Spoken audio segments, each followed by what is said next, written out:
Salve, salve! Esse é o Vem Pra Mesa, o podcast número 1 do mercado imobiliário. Eu sou o Sérgio Langer e hoje tenho o prazer em receber Rodrigo Werneck, CEO e estrategista-chefe da Cúpula.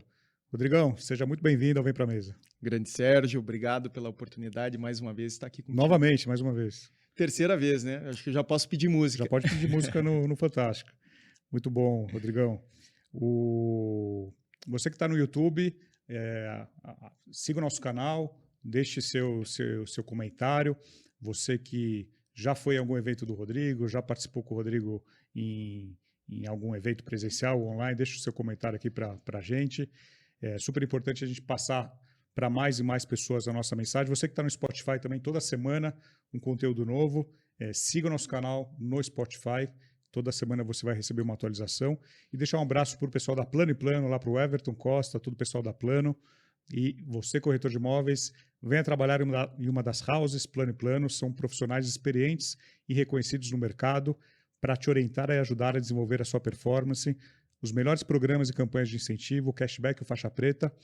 Venha prosperar na Plano. Serão mais de 10 mil unidades lançadas em 23. Faça parte da família Plano e Plano. Vou deixar o link nos comentários. E, com certeza, uma das houses da Plano e Plano vai te fazer um convite para você ganhar muito dinheiro ainda esse ano. Rodrigão, a gente já gravou... Quantas vezes? Você falou duas? Essa é a terceira? Essa é a terceira. Mas presencial? Presencial. A presencial é a segunda agora. A primeira você foi a Curitiba, a primeira segunda foi a Curitiba. Eu vim a São Paulo. É verdade, a primeira foi a Curitiba. Presencial foi antes da pandemia. Exato. Ou foi na pandemia? Foi 19. Foi 19.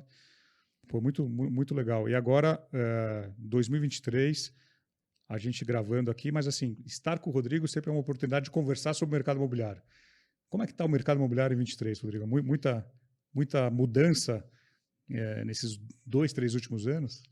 Sim. Esse ano está sendo um ano bem interessante. Eu tenho visto muitas imobiliárias e corretores produzindo números surpreendentes, né? Porque quando você olha a taxa de juros, teoricamente o consumidor comum, né, o comprador para uso próprio, ele se distancia, ele retarda, né, a jornada de compra dele, torna ela muito mais, digamos, calculada.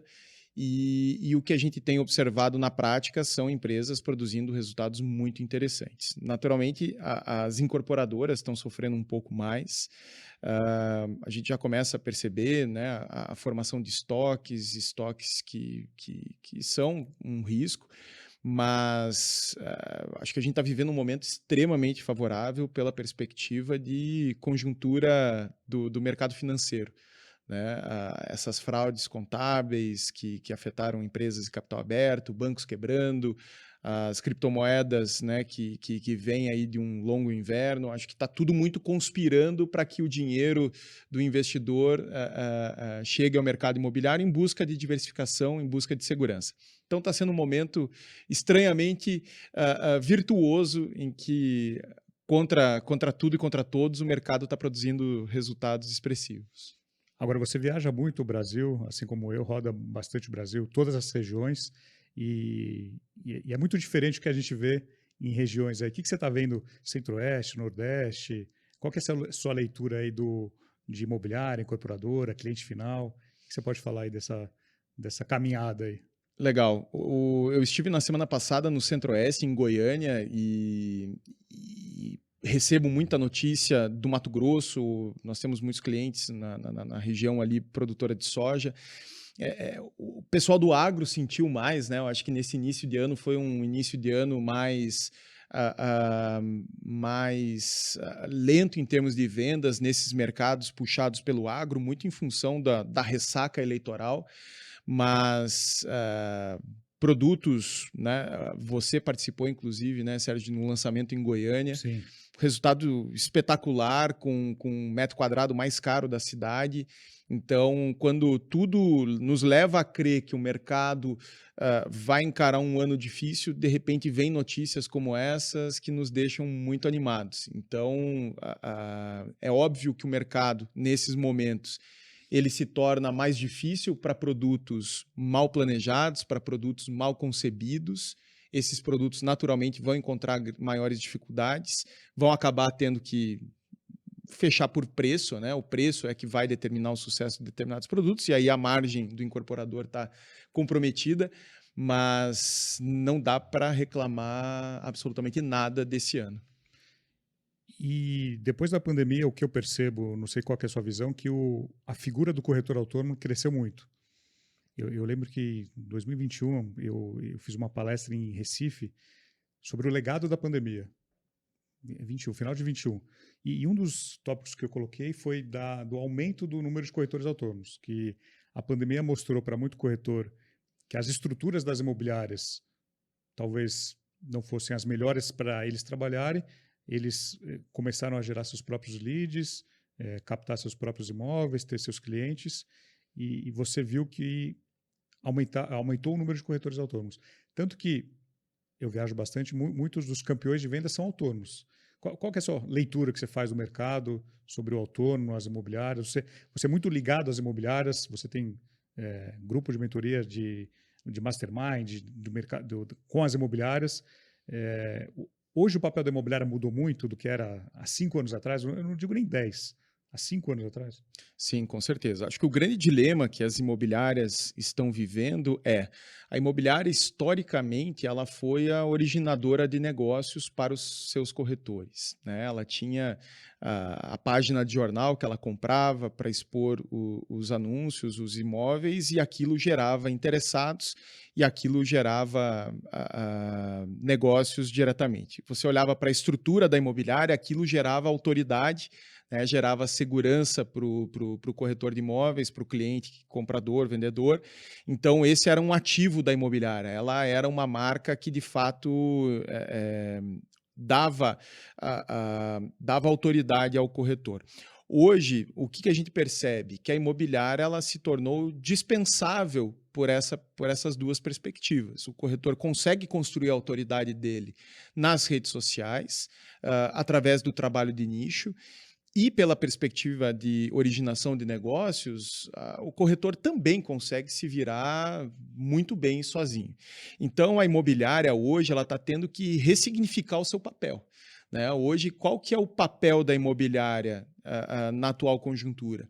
É o papel de gestão, de orientação, de mentoria, de observar um determinado corretor que está com um posicionamento inadequado, um corretor que está desfocado, um corretor que não está tendo uma rotina de trabalho tão estruturada. O gestor desse corretor dentro da equipe vai trazer feedbacks, vai apontar caminhos, vai sugerir possibilidades aí, ações de growth, enfim, que vão colocar esse cara para produzir num patamar acima. Então, hoje, eu diria que dentro das imobiliárias, os gestores, especialmente os gerentes, eles se tornaram determinantes para que um corretor permaneça ou saia. Se não houver esse alinhamento, se o corretor não estiver muito conectado com o gestor, esqueça, perde sentido, né? A menos que a marca da imobiliária seja muito forte dentro de um determinado território. Olha, muito bom, porque eu ouço muito das imobiliárias me perguntarem o que eu preciso fazer para atrair corretores. Acho que Só fazer gestão. Você respondeu. Não é só gerar lead, não é ter cafezinho de manhã, não é ter ajuda disso, aquilo. Tem que ter muito mais e muitas vezes passa pelo papel das pessoas, não só da marca da imobiliária, do gerente, da gestão, não da estrutura física. A estrutura física é importante, lógico, mas tem muito que a imobiliária tem que dar que não está mensurado lá fisicamente. Exato. É entender que dentro de um time você tem pessoas em patamares distintos de desenvolvimento. Se você vai fazer um curso, por exemplo, vamos fazer aqui um treinamento de documentação. Dentro de um time de corretores, você vai ter pessoas que estão muito preparadas para esse tema e você vai ter pessoas que estão despreparadas, né? Hoje a imobiliária não pode encarar todo mundo como se todos estivessem no mesmo patamar. Então, qual que é o caminho? Você entender que determinados corretores não precisam daquele treinamento, eles precisam de algo muito acima, de algo muito mais elaborado, que é justamente mentoria. Tenho visto, por exemplo, Sérgio, muitas imobiliárias hoje oferecendo o serviço de coach para os corretores. né? A imobiliária contrata um coach que vai fazer um trabalho extremamente individualizado. Pô, Rodrigo, qual que é o seu projeto de vida? O que está te impedindo de alcançar, de construir esse projeto? Pô, de repente é uma crença limitante lá da infância que ainda está travando o cara. Hoje, essas imobiliárias que estão fazendo esse movimento estão conseguindo, de novo, ressignificar o seu papel à mesa, né? Pô, é uma imobiliária que oferece um coach para você. Eu, Convenhamos que não eu é... gravei com o Rafael Scudelaro recentemente e ele tem alguns anos uma coach full time na imobiliária para fazer isso. Exato, é esse o caminho. Tenho observado, tem uma febre disso, tá? Várias imobiliárias fazendo isso e conseguindo justamente essa fidelização do corretor. Acho que essa é a palavra. A gente jamais pode perder de vista que o primeiro cliente da imobiliária é o corretor. Ou a imobiliária se vende, conquista de forma assertiva o corretor de imóveis, ou ela vai acabar perdendo aí uma peça essencial na montagem de negócios. Então, aquela dúvida, a imobiliária tem que ter antes imóveis ou pessoas, corretores, ela tem que ter primeiro corretores. Primeiro, Antes de sair captando corretores. imóveis, ela tem que ter corretores, formar uma equipe. Agora, como você vai atrair uma equipe, corretores, se você não tem imóveis? Como dosar isso? Acho que é uma composição, marcas fortes, a gente sabe, atraem imóveis, os clientes vêm em busca de marcas fortes, então a construção de marca, ela te garante um fluxo de captações com volume. Para mim, esse é o primeiro ponto. E o segundo ponto, pessoas. Né? A construção de um time de vendas hoje, eu diria, é o grande desafio de um gestor, de um dono de imobiliária. Porque essa construção ela não pode ser aleatória, ela precisa ter uma estratégia, você não pode mais simplesmente abrir vagas e receber essas pessoas no piloto automático, você precisa cada vez mais ter processos seletivos extremamente rigorosos, exigentes, que joguem luz sobre aspectos importantes do trabalho do corretor. Por exemplo, qual é a rede de relacionamentos reais que esse corretor tem em torno de si, né? Eu hoje, se eu fosse contratar um corretor para trabalhar num time meu, eu analisaria de forma muito detalhada quem são as pessoas que esse corretor conhece, a quem ele poderia estar ofertando imóveis, se essa rede de relacionamento deles é condizente com a pauta da imobiliária, com o perfil de imóveis que a imobiliária está vendendo.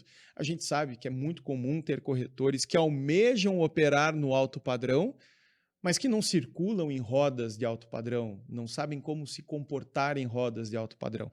Então, os processos seletivos do mercado imobiliário, que historicamente foram, eu diria, um grande faz de conta, eles vão ter que se tornar cada vez mais rigorosos e exigentes. E eu acredito que você, nos grupos que você tenha, nos clientes, nas viagens, você está vendo talvez uma mudança de uma sucessão das imobiliárias, saindo talvez aquela primeira geração dos pais ou dos fundadores e entrando uma galera mais nova. Qual que é o gás que essa galera mais nova, esses filhos, essa segunda geração traz à frente dessas empresas? Eu percebo que essa nova geração ela vem com um apetite por dados, são pessoas mais analíticas, pessoas mais decididas a tomar decisões menos impulsivas. Eu acho que essa velha guarda, né, essa geração que está passando o bastão, é uma geração que não tinha acesso a essas informações, por mais que quisesse, não havia dados organizados. Era muito feeling. Era feeling, era a única alternativa, o único caminho era o feeling, e ainda assim eles prosperaram e são dignos de mérito por isso. Mas hoje, acho que é um privilégio da nossa geração, né, tá podendo fazer negócios. Aqui antes da gente começar a gravar, que você estava me contando, né, poxa, do quanto é possível rastrear, né, pô, quem são os leitores que mais abrem a minha newsletter, o meu e-mail, essa rastreabilidade, cara, isso é fantástico, né? Pense que um comunicador de 20 anos atrás não tinha a menor ideia, né? Ele recebia estudos com estimativas do Ibope, de quantas pessoas estavam ouvindo, mas aquilo, hoje, o Spotify te entrega um número precisamente, né? Quantas reproduções cada episódio do Vem Pra Mesa teve. Então, isso é um privilégio. Só que isso pede uma mudança de mentalidade dos gestores que precisam estar cada vez mais ávidos, né, por consumir essa informação para tomar melhores decisões. E a pandemia mudou muito isso? Ela sentou em um grau muito alto? Ela trouxe mudanças nunca antes imaginadas aí? Eu acredito que o que houve com a pandemia foi uma necessidade urgente de mudanças no modelo de gestão, né? De certo modo, o mercado foi empurrado para a beira do precipício e o mercado teve que reinventar o seu modelo de gestão. Que num primeiro momento passou para o home office e de repente voltou para o presencial com dificuldades operacionais, enfim. Mas pelo menos em praças como São Paulo, ele permaneceu, né? Muitas imobiliárias hoje trabalham com modelo remoto, em que o corretor não precisa mais estar ali, digamos, sofrendo a gestão visual. Acho que essa é uma mudança muito legal que veio para ficar, em que as pessoas passam a se orientar por resultados, né? O que me diz respeito é o resultado do seu trabalho, não efetivamente quantas horas você passa dentro do escritório, quanto tempo você passa dentro do plantão de vendas. Uma vez eu vi de um dono de imobiliária falando assim, apresentando a imobiliária, falando: se você está com muito corretor dentro da imobiliária, quer dizer que não tem muito negócio. O corretor tem que estar na rua. Isso é um conceito que vem lá de fora. Lá fora você vai numa imobiliária, você não vê o corretor na imobiliária. Só se ele está recebendo um cliente ou fazendo uma parte burocrática contratual, mas ele está na rua. Ele está tomando café, ele está almoçando, ele está visitando, ele está abrindo porta, fechando porta. E aqui no Brasil a gente vai tendo esse conceito um pouco mais claro também, de escritórios, muitas vezes em pontos estratégicos, saindo e indo para escritórios comerciais ou algo mais remoto, na nuvem. Imobiliárias indo para coworkings, né, com também, estruturas mega mais enxutas. enxutas. Para mim, isso faz todo sentido. A cúpula roda dessa forma, né? A cúpula tem 100 Hoje a cúpula roda colaboradores. 100% online. 100% online. Desde que ano? 2022. Desde 2020. 20? Vamos caminhando para 3 anos agora, né? Com o início da pandemia. Nós nunca tínhamos tido um funcionário remoto até o início da pandemia. Estávamos contratando a primeira pessoa cheia de insegurança, cheia de medos, né? Poxa, mas como é que a gente vai saber o que ela está fazendo? Será que ela vai estar trabalhando? Não vai? Enfim. E aí, de repente, veio, né, esse pé no peito. E nunca mais voltamos. Por quê? Entregou o escritório. Entregamos. Entregou O escritório onde nós gravamos lá em 2019 não existe mais. Não é mais uma agência. Existe, mas é outra. Roda na nuvem. Hoje nós temos uma sala para 5 pessoas trabalharem em Curitiba para o caso do marido que não aguenta mais trabalhar com os filhos por perto, a mãe que respiro lá. Vai respirar, tem essa estrutura que está disponível e que é pouquíssimo usada. Né? A gente, óbvio, não pode negligenciar o contato humano e o nosso esforço hoje de gestão de pessoas é criar pontos, né, momentos, ocasiões de contato para que a gente construa a cultura da empresa. Mas está fato, está claro para nós que, em termos de produtividade, a gente ganhou muito. E a gente conseguiu preservar a cultura da empresa. Hoje, mesmo rodando na nuvem, quando entra um colaborador que não se encaixa, é impressionante o quanto a cultura repele ele. Agora, muito baseado em processo. Acredito que alguns aplicativos, alguns softwares que têm que ser usados, a tecnologia está por trás disso. Exato, processo. Processo é determinante, assim, eu acho que é até mais importante do que tecnologia. A tecnologia, você tem possibilidades hoje de softwares que, por exemplo, gravam a tela que você está visualizando no computador para ver se o cara não está fazendo... Não policiar, mas assim, dar suporte para o colaborador lá no Acre, ou lá em Porto Alegre, ou em São Paulo, ele conseguir trabalhar de uma maneira tranquila. Exato. A gente usa a tecnologia para facilitar, não para policiar. Né? Porque se a gente tiver que policiar, significa que o processo falhou.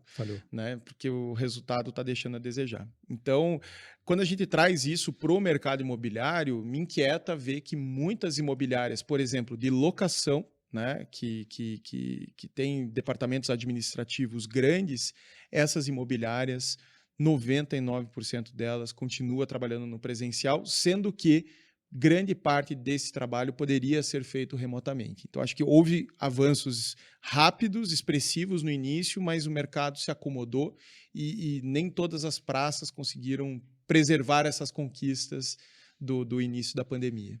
Agora, você reúne o time com qual frequência? Semestral. Semestral. 2 Semestral, vezes por ano. vem todo mundo do Brasil, a gente traz 30 pessoas de outras praças. Então, para nós, assim, cada encontro para nós significa 50 mil reais. Então, vamos fazer um team building aqui? 50 mil reais é o nosso custo já estimado para uma conexão como essa. Você fala, pô, 2 no ano são 100 mil reais, é um bom investimento. Só que, por outro lado, você tem uma economia de escritório e tudo mais. Mas hoje a questão não é nem financeira, hoje a questão é produtividade. A gente alcançou um patamar de produtividade que o presencial não vai entregar. Muito bom. Agora, numa imobiliária, você acredita que esse processo também funcionaria 100% remoto? Ou com poucas idas à imobiliária? Eu acredito que uma ida à imobiliária por semana já é Uma por capaz semana. de produzir. Tem cases muito legais aqui em São Paulo que eu conheço, rodando, em que o corretor vai uma única vez ao escritório, tem ali uma experiência marcante, não é uma ida para tomar café, né? É um team building mesmo, uma oportunidade em que você reúne as pessoas trocam, interagem, o gestor conversa com todo mundo. E os resultados são muito expressivos. É óbvio que você tem que olhar para o nível de maturidade dessas pessoas, né? Você tem um corretor que começou agora, esse cara precisa de mais acompanhamento, enquanto que um cara que já está com experiência de mercado relevante dispensa tanta presença, né?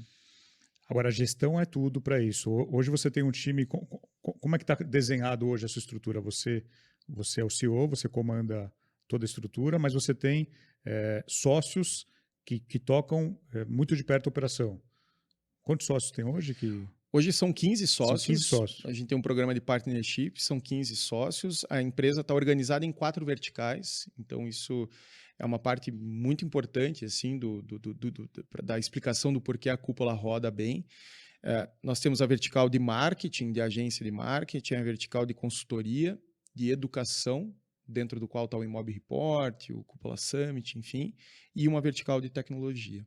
Cada vertical dessas tem um head, tem um diretor que está à frente, que lidera, e 3 áreas de apoio, que são growth, que é marketing e vendas, o nosso marketing interno, enfim, e o comercial, RH e financeiro. Então, essas 3 áreas de apoio Trabalham para todas servem as as áreas. 4 unidades de negócio. Então, eu tenho 7 pessoas lideradas, né? E a gente olha muito para isso dentro da cúpula. Ninguém pode ter mais do que 8 pessoas ligadas a si, porque com 8 pessoas você consegue fazer gestão. Ninguém faz gestão de 20 pessoas ligadas a si. Um gerente hoje dentro de uma imobiliária que tem um time de 20 corretores, ele acompanha fechamentos de 20 pessoas, mas ele não faz gestão de 20 pessoas atacando limitações, dando feedbacks, apontando caminhos. E você estava comentando hoje, antes da gente começar a gravar, que você tem colaboradores em quantos países diferentes? 3 países. 3 países. Fora do Brasil, 3 países. Então, até então, você tinha uma limitação em contratar funcionários de Curitiba ou que deveriam se mudar para Curitiba. Hoje, o seu limite é o mundo. Exato. Você não tem mais limite. A gente, obviamente, gosta de contratar em Curitiba, mas determinadas cadeiras se tornaram inviáveis, né? Por exemplo, o tráfego. Programador e tráfego, acho que essas... Programador e tráfego são as 2 cadeiras mais críticas, e Curitiba tem um agravante, porque Curitiba tem 3 agências de tráfego muito grandes, agências generalistas. Então, são operações assim com 300 operadores de tráfego, os caras têm um giro muito grande, eles precisam estar contratando. E aí a gente percebeu que virou um oceano vermelho, assim, salários cada vez mais altos. A gente falou, não, vamos sair de fora dessa briga, né? Vamos beber água limpa. Eles trabalham presencial, vamos fazer uma estratégia diferente, e está dando certo. Então, hoje a gente tem, por exemplo, em Santa Maria, no Rio Grande do Sul, a gente criou uma colônia cúpula lá. Uma pessoa indicou a outra, que indicou a outra. Hoje, se eu não me engano, tem 5 pessoas da cúpula trabalhando em Santa Maria, no Rio Grande do Sul. Nunca fui lá, mas é legal porque você começa a acessar talentos muito bem preparados, formados por universidades legais e que vêm num custo-benefício estratégico para nós. É sensacional. E eu estava olhando aqui até a página do Cúpula Summit, a gente falando agora do evento, que até o ano passado se chamava ICXP, passou por um rebranding, né? E a partir de agora, Cúpula Summit. Conta um pouquinho do que vocês estão preparando, o que vai ser o evento, ou por que nasceu o evento, né? Por que você identificou no mercado? Por que criar um evento desse tamanho? Porque não é um evento pequeno, é um evento de proporções grandes, que atrai bastante gente, e ninguém decide criar algo desse tamanho da noite para o dia. Como é que foi conta pra gente como é que foi o nascimento do evento e o que vocês estão planejando para frente? Legal. A Cúpula veio construindo ao longo de 16 anos de estrada uma conexão muito forte com líderes, donos, gestores de imobiliárias e incorporadoras. Sempre conversamos e pensamos com a cabeça do corretor, mas sempre a nossa conexão foi especial com os decisores.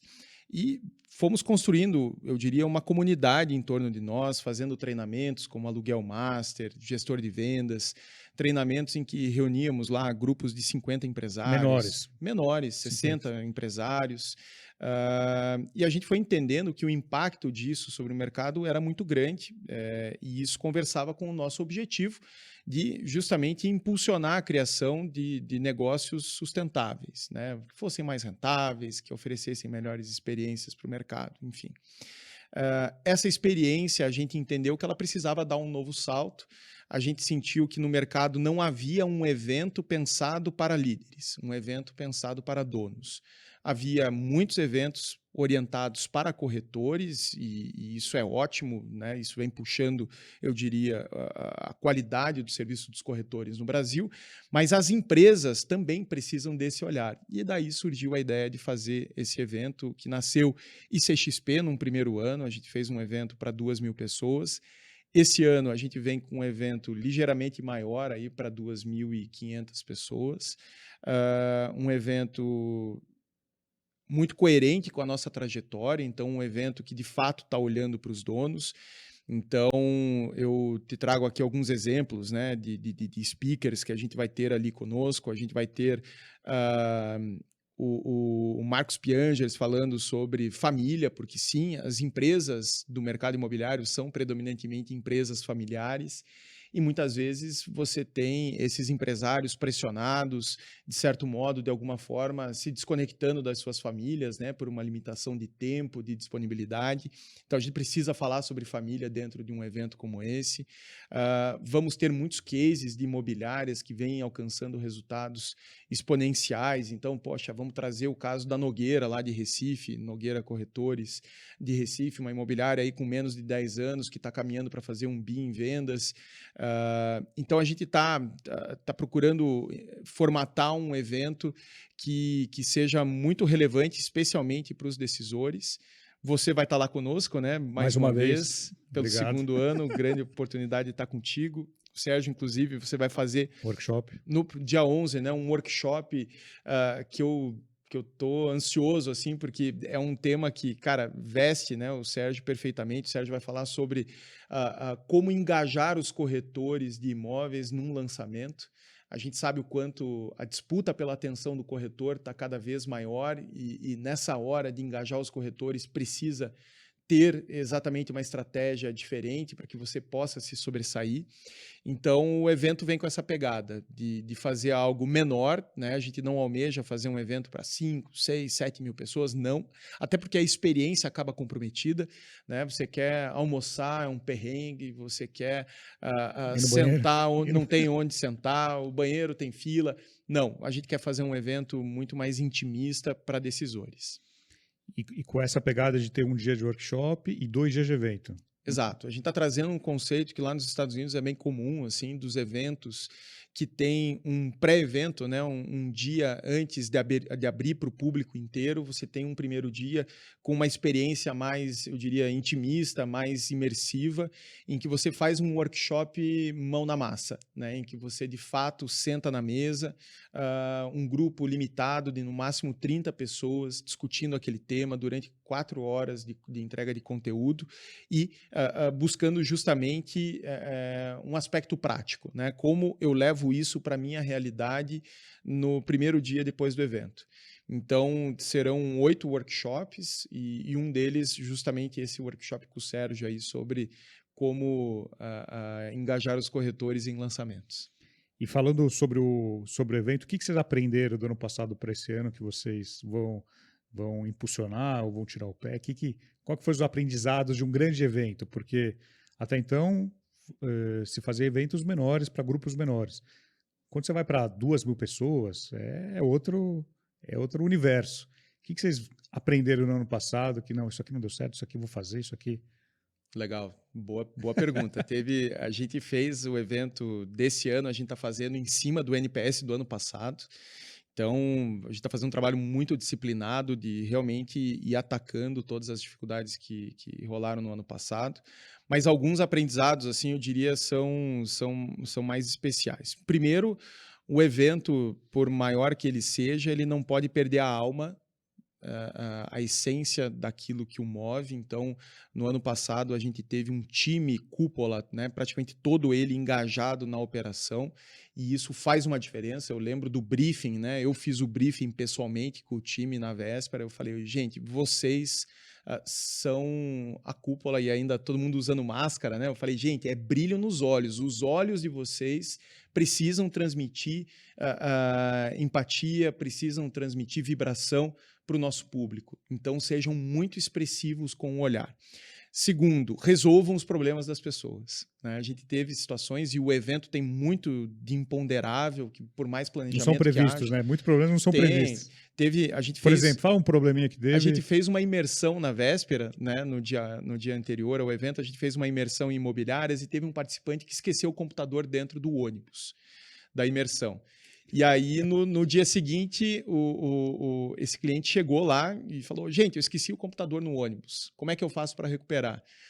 Isso não estava no nosso planejamento. E aí, uma colaboradora nossa falou, esse é um problema nosso.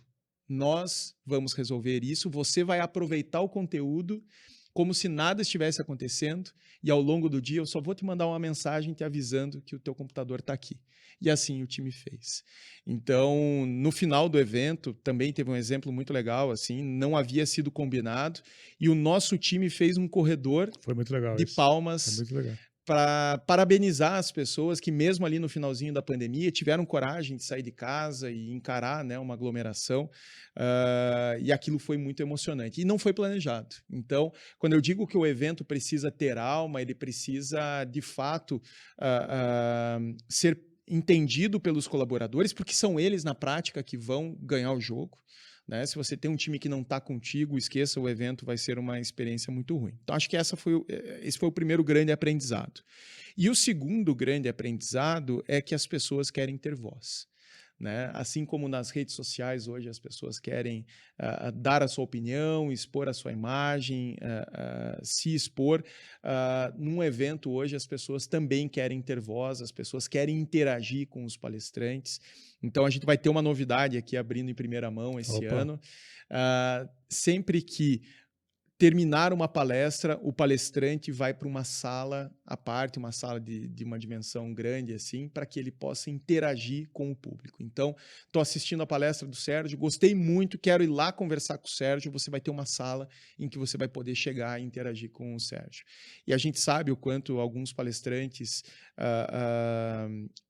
não ficam no evento, eles terminam a palestra e vão embora, então você não teria essa oportunidade, e ali dentro do evento a gente vai ter. Por quê? Porque a gente entendeu que as pessoas querem conversar, querem interagir. Então a gente vai ter rodada de negócios, que também possibilita que o público tenha voz dentro do conteúdo. Então acho que esse é um segundo aprendizado. Assim, hoje você fazer um evento e achar que o teu público vai ficar sentadinho na cadeira, só ouvindo, sem querer interagir, esqueça, hoje as pessoas estão sedentas por participação. Muito bom. E Curitiba, como você estava falando antes aqui da gente começar a gravar, por ser a base da cúpula, por ser uma cidade que não tem tantos eventos no mercado imobiliário, vocês chegaram a pensar esse segundo evento não fazer em Curitiba, vir para São Paulo? Não, vamos manter Curitiba. Chegou a ter essa... Vamos ou não vamos para... São Paulo tem espaços maiores, mas não, vamos querer manter Curitiba, aumentar só um pouquinho. Aí entrou um teste, a gente fez um teste no ano passado, nós fizemos um evento de aluguel no interior de São Paulo, em Indaiatuba, que foi justamente um exercício para entender como seria fazer um evento longe do nosso olhar. e não rolou, assim, o evento aconteceu, enfim, mas tivemos... Foi um Aconteceu, laboratório. foi um laboratório e o teste não ficou Não muito a passou, não contento, passou. assim. Porque aí você acaba acessando fornecedores com quem você não tem um histórico de relacionamento, enfim, a gente achou melhor voltar para Curitiba, onde a gente tem um rol de fornecedores de altíssima confiança. Vamos no garantido, né? E além disso, a gente acaba, de certo modo, recompensando a cidade, que sempre nos ofereceu muitas oportunidades. A gente nasceu lá, cresceu lá.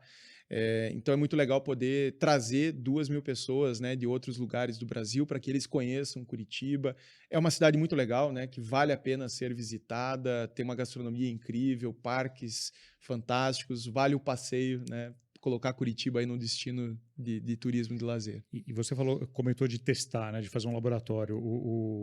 Muitas marcas, quando vão testar produto, testam em algumas cidades, e Campinas, essa região, é muito utilizada, não sei se você sabe, mas para testar produto. Antes de lançar para o Brasil inteiro, é uma região que muitas marcas fazem testes. E você estava falando de laboratório, hoje vocês têm 2 operações de laboratório que vocês testam ideias e produtos, que é a imobiliária e a incorporadora. Conta um pouquinho sobre esse modelo aí que vocês têm em Legal. Curitiba. A gente tem uma imobiliária laboratório que se chama Cupolab. É um projeto muito bacana, assim, porque a gente é uma imobiliária que de fato opera a locação. É um pequeno número de imóveis, são cerca de 40 imóveis administrados, mas que nos dão uma condição única de olhar para as tecnologias, para os processos e mesmo para os clientes, sentindo na pele aquilo que os nossos clientes sentem.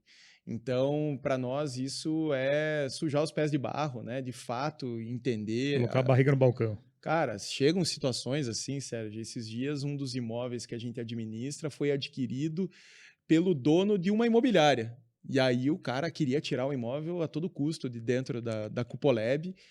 E a gente tinha um contrato de administração e a gente jogou duro, assim, e não deixamos o imóvel sair. Ah, mas são situações que acontecem nas imobiliárias. A gente sabe o quanto, Todo dia. muitas vezes, o proprietário quer tirar o imóvel que está alugado e não é assim, não vai tirar, tem multa, né? Tem uma multa Tem multa.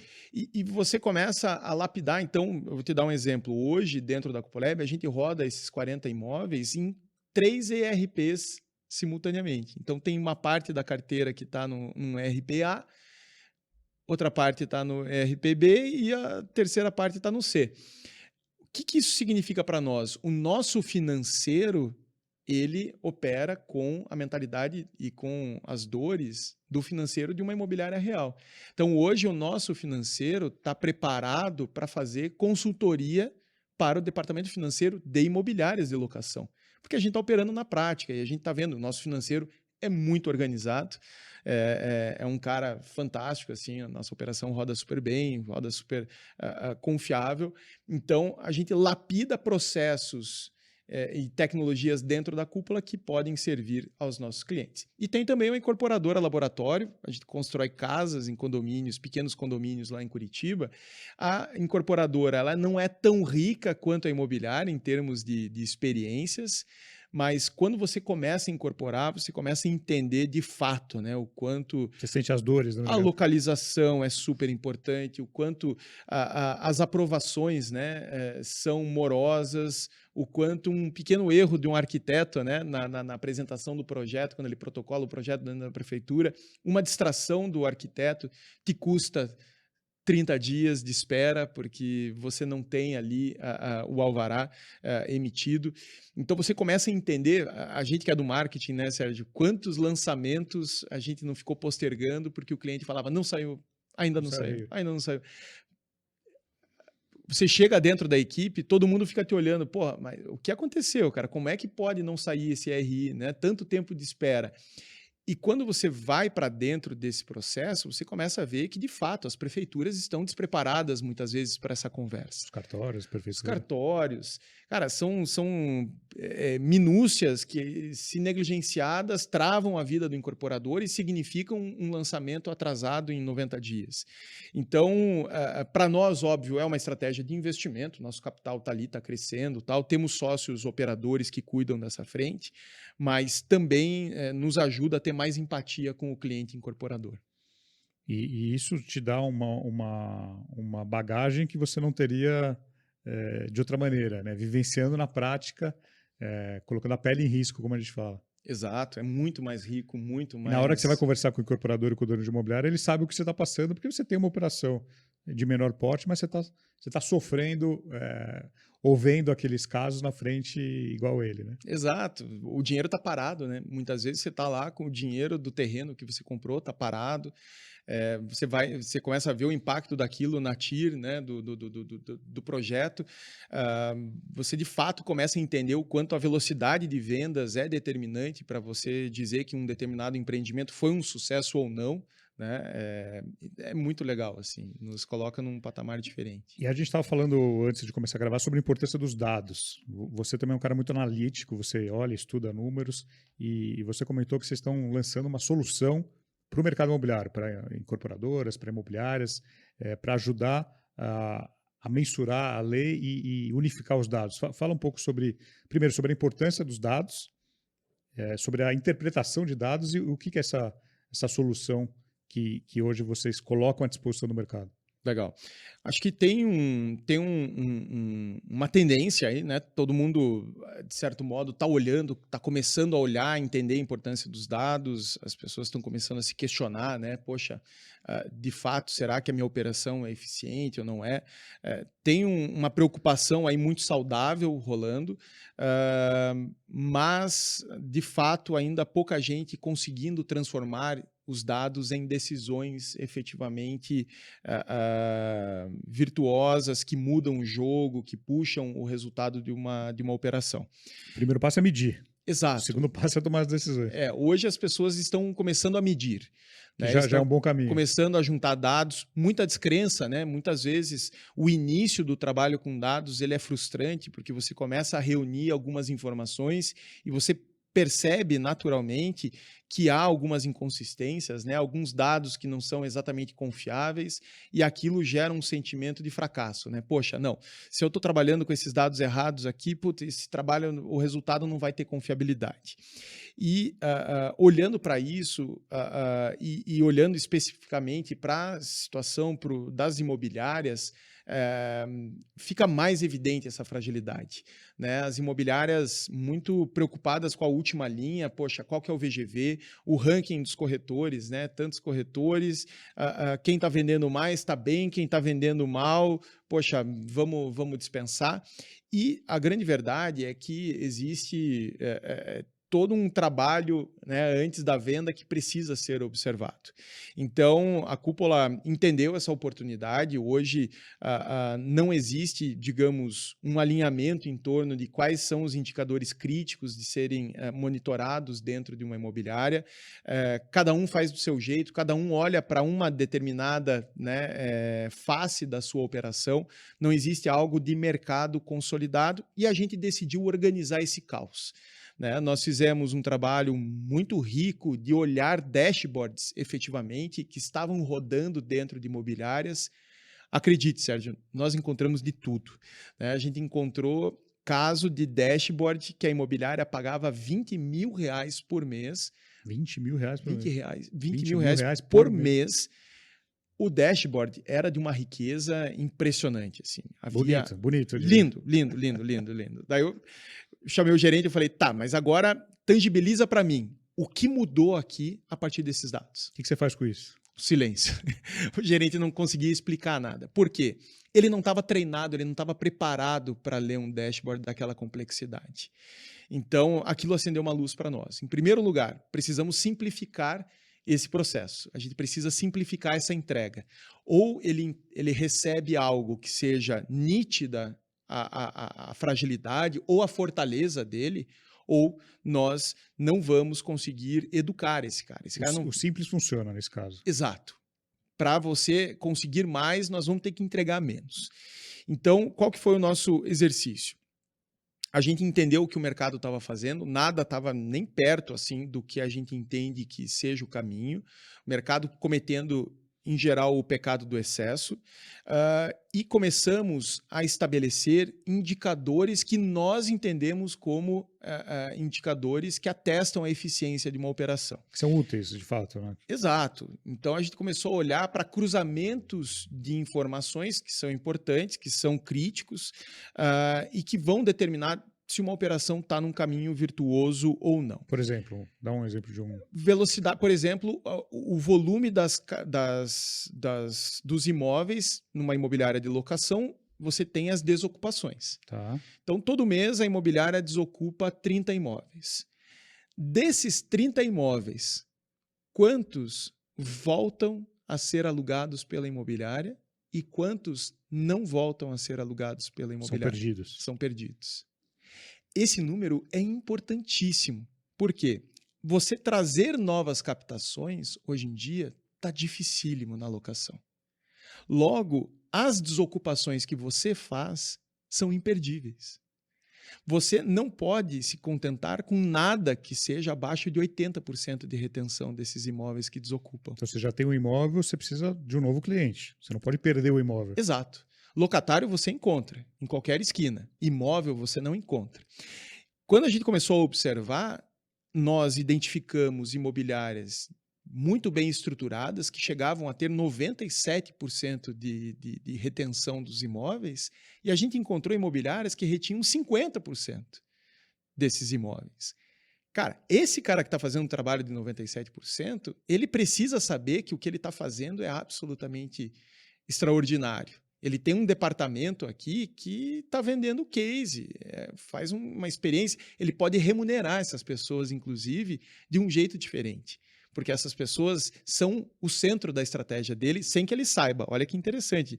O dono dessa imobiliária não sabia. Ele tomou um susto a hora que ele chegou nesse número. Ele achava que era normal. Ele achava que o que ele fazia era absolutamente normal. Ah, quer um aumento? Não, não vai ter aumento, não. Mas ele achava que era normal porque falta de conhecimento ou falta de contato com pares em outros lugares? Falta de contatos. Falta de contato. Ele não media. Ele estava na sua bolha. Não Primeiro, media, ele não bolha. media e segundo, ele estava fechado na bolha dele.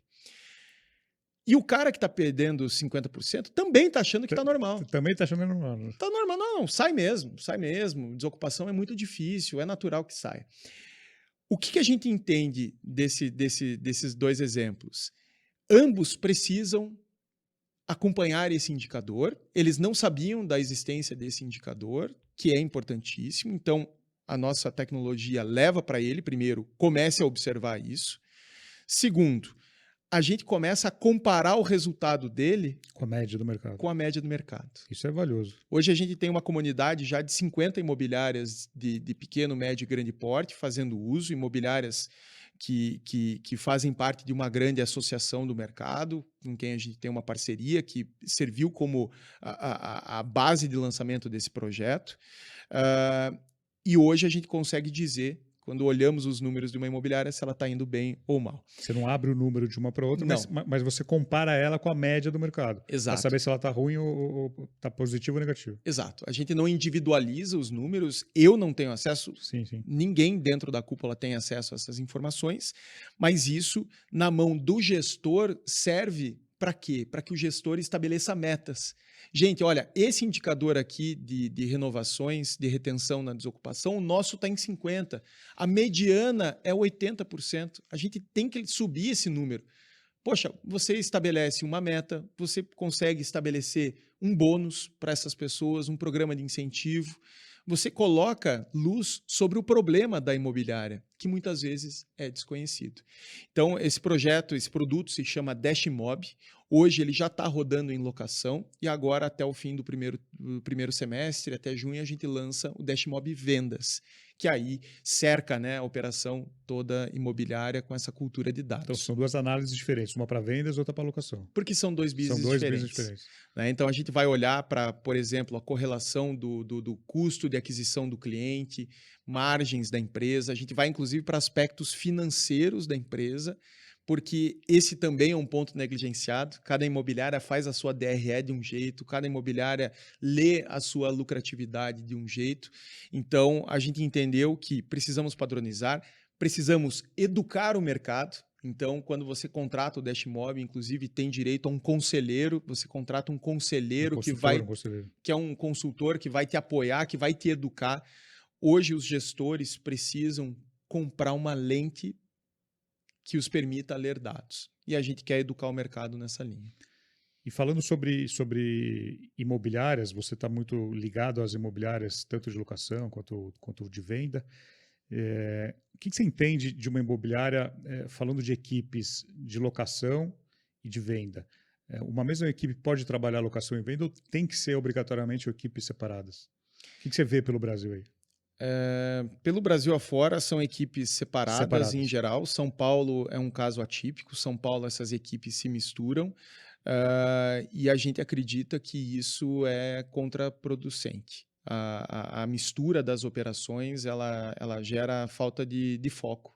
Ela compromete o foco do time, as pessoas precisam ser cobradas, elas precisam ter resultados a serem perseguidos, e quando você começa a colocar muitas exigências, você gera confusão. E equipe de lançamento e usado, terceiros, pode ser a mesma ou são equipes diferentes? Quando você tem um time pequeno, você pode misturar, mas quando você tem aí um time com mais de 20 corretores, a separação é super necessária. Especializar cada time. Sim, porque o corretor de lançamentos, ele tem muita energia, né? É o cara que vai, de fato, originar negócios não óbvios, né? Que não vai simplesmente ficar esperando o lead chegar, enquanto que o corretor de prontos já é um cara um pouco mais estratégico, ele espera, né, com que os clientes venham, ele faz a captação muito boa e aí ele sabe que tendo a captação muito boa, os compradores vêm. Então, é um cara que joga mais parado, né? E isso não é demérito, acho que são racionais diferentes de trabalho. Então, quando você coloca esse cara para trabalhar num lançamento, pode até dar certo, desde que o produto esteja muito alinhado com o público que ele já atende nos prontos, né? O produto tem sinergia, o cliente é o mesmo, você depende muito da individualidade do corretor. Tem corretores que conseguem, mas quando você olha para grandes equipes, a tendência é que você tenha poucas pessoas dentro do time que consigam ser versáteis a ponto de trabalhar os dois. Eu lembro que eu vi uma palestra sua, não lembro que ano que foi, que você mostrava outras fontes de receita de uma imobiliária, fora aquelas receitas padrões que toda imobiliária está acostumada. Você mostrava, sei lá, mais 10, 15, era um número bem alto. Hoje, que receitas novas as imobiliárias estão trazendo para dentro dela que elas não tinham há 10 anos atrás? A gente mapeou exatamente 28 fontes de receitas e isso diz muito sobre o quanto o nosso negócio, o negócio imobiliário é muito, muito rico. E transformador, né?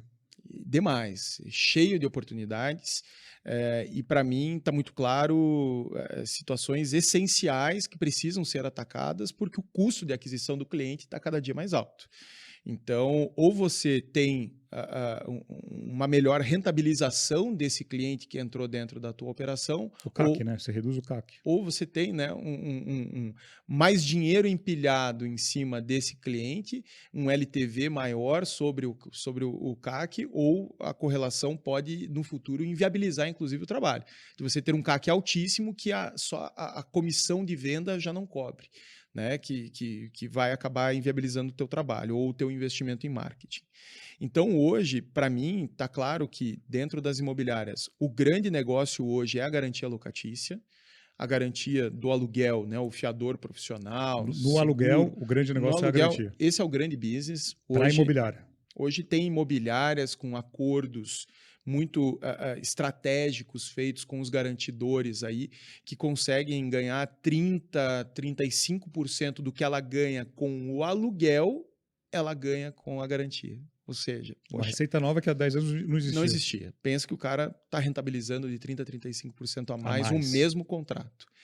Em vendas, é o crédito imobiliário, que também hoje está pagando aí, depende de produtividade, está pagando 1%, 1,2%, vai depender muito do volume que a imobiliária está trabalhando. E você tem aí uma outra possibilidade pouco explorada, pouca gente sabe fazer isso, que é o consórcio. né? Eu conversava hoje com um cliente nosso aqui em São Paulo que, pô, esse ano já vendeu 16 milhões em consórcio. É uma imobiliária. Imobiliária. Então, É que tem dinheiro na o mesa, consórcio né? imobiliário, o corretor, ele vende duas vezes. Ele vende o consórcio e vende o imóvel depois. Exato. E só que é um bichinho diferente, né? Ele tem particularidades, mas é um produto de juro alto. É um produto de Selic alta. Então, esse é um business que pouquíssima gente faz e tem dinheiro guardado aí.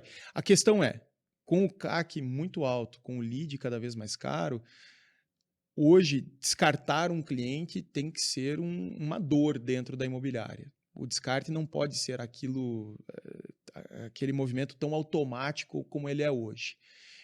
Quando a gente olha, né, uma taxa de conversão normal, aí 2%, né, 2,5%, isso significa que você tem Perda. 97,5% de perda. Cara, é É muito muito, é verdade. desperdício. E muito desse desperdício são pessoas que, de fato, o cara não tinha dinheiro para entrada, o cara não, o cara se assustou com o juro, né, com o custo do crédito imobiliário. Pô, vamos ofertar um consórcio para esse cara. Custa alguma coisa? Não custa. Ó, não vai rolar, tá? Ó, mas eu tenho aqui um consórcio. Você já ouviu falar sobre o consórcio imobiliário, como é que funciona? Pô, posso agendar aqui para o nosso time de consórcio te chamar? Cara, é isso. Né? A gente precisa atacar a ineficiência que tem dentro do nosso mercado, que é muito grande. Não, excelente. Então, a imobiliária que não abriu o olho para essa diversificação de receita, ela vai morrer, ela está fadada ao fracasso, porque não vai fechar conta. A margem dela vai A ficar margem cada dela vai vez ficar. menor. E se ela tentar mexer na comissão do corretor, que é o impulso óbvio, né, você perde o time. Então, hoje, a figura da imobiliária está muito pressionada, né? Porque, por um lado, o cliente custa cada vez mais caro, e, por outro lado, o corretor é cada vez mais exigente, né? Ele quer um bom site, ele quer um bom CRM, ele quer uma sede bacana para receber os clientes, ele gosta do pré-atendimento, né? Que tem ali um pré-atendimento fazendo agendamento de visitas para ele. Então, o corretor ele está cada vez fazendo menos atividades, mais focado na negociação, a imobiliária investindo mais e os 6% continuam lá, né, quase que utópicos.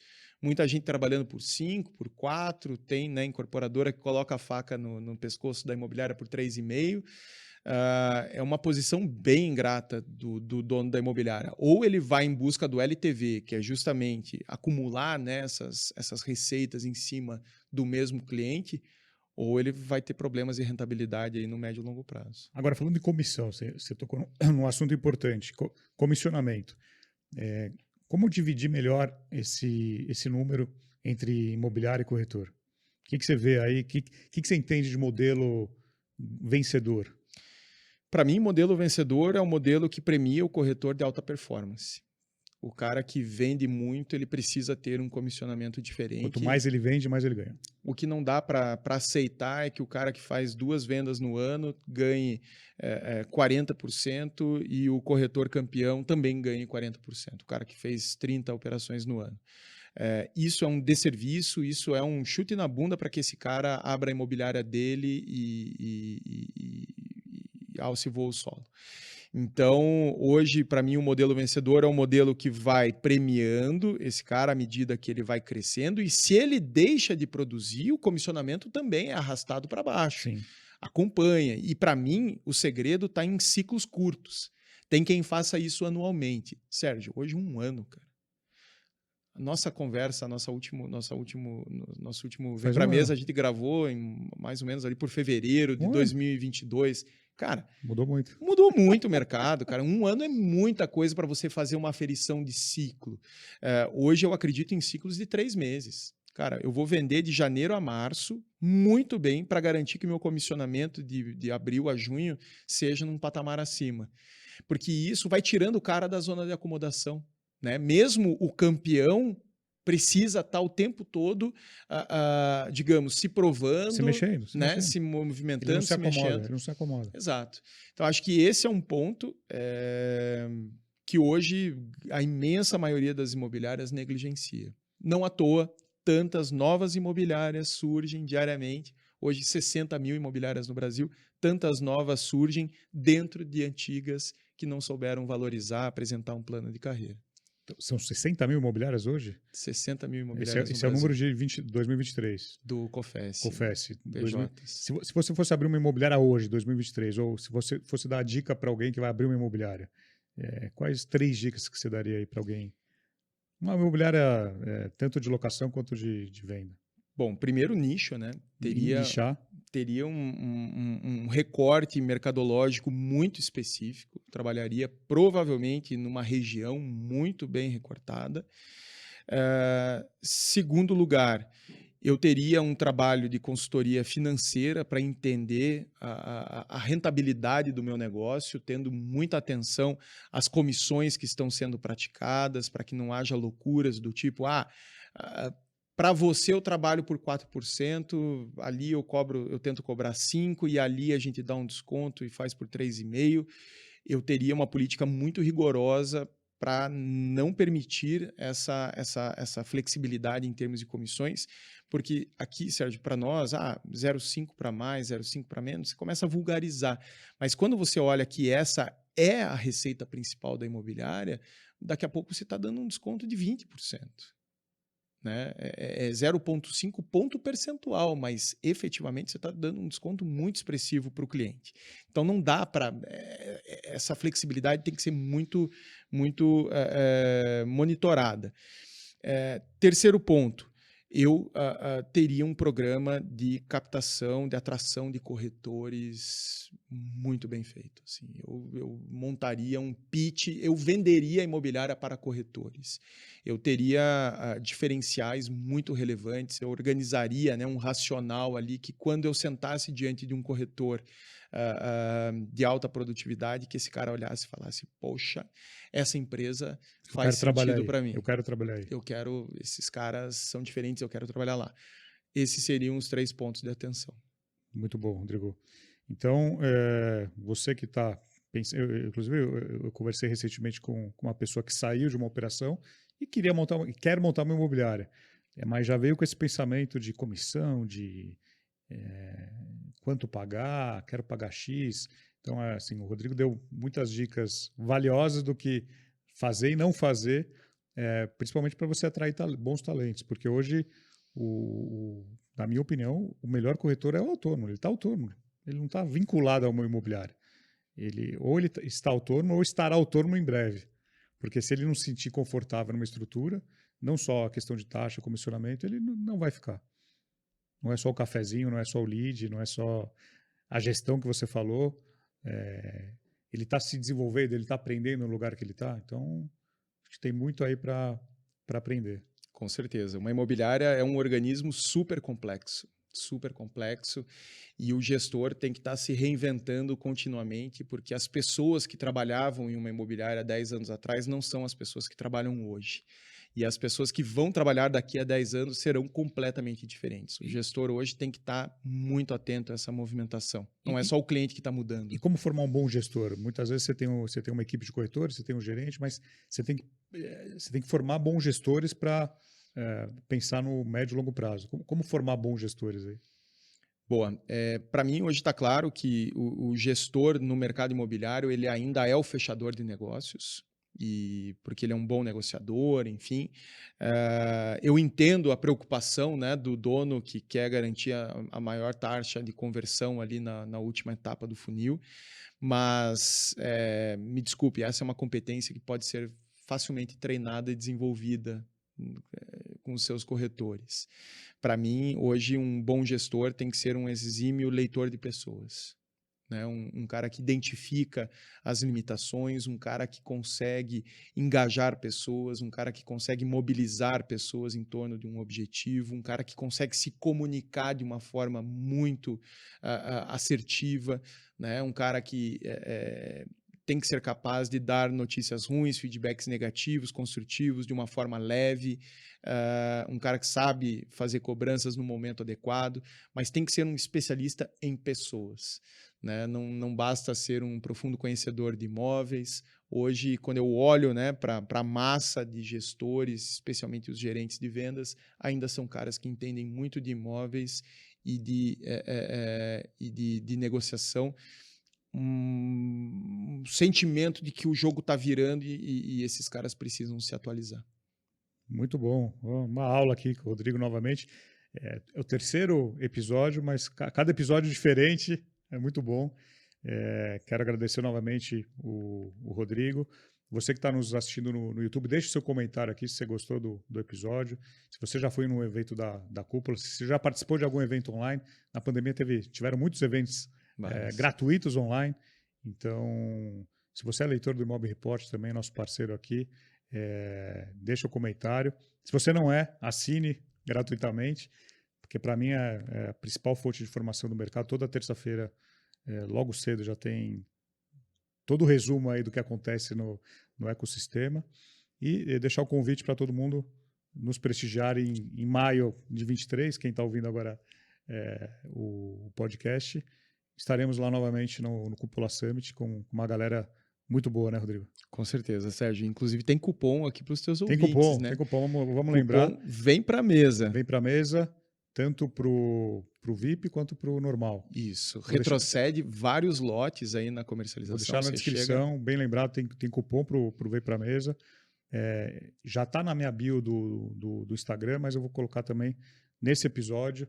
Você que ainda não comprou o seu ingresso, compre porque vai terminar. No passado terminou. E aí o pessoal ficava pedindo para mim, eu não vou ter ingresso, assim, eu não comprei, eu não fiz um estoque de ingresso. O Rodrigo tem uma limitação de número, então assim, depois que terminar, terminou.